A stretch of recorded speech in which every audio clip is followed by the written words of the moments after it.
आली इथे? आता काय करू मी? ज्यासाठी आली ते काम कसं पूर्ण करू?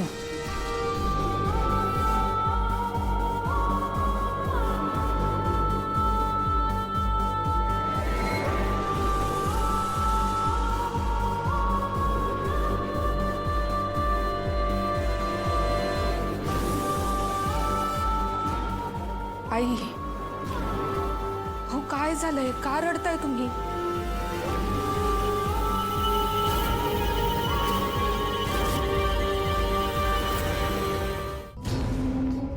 या घराची सून व्हायची लायकी नाहीये तुझी मीरा.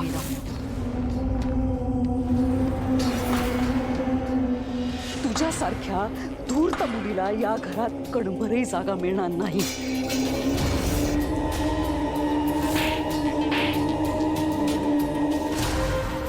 पण यात सर्व श्रेय माझं नाहीये, यात तिच्या वडिलांचंही श्रेय आहे. काय नाव काय त्यांचं? शिवनाथ गुरव. शिवनाथच्या मोठ्या मुलीला तर मी नेलं होतं. म्हणजे मीरा आणि अंबिका बहिणी आहेत? नाही नाही, काहीही झालं तरी आज मला माझं काम पूर्ण करावंच लागेल.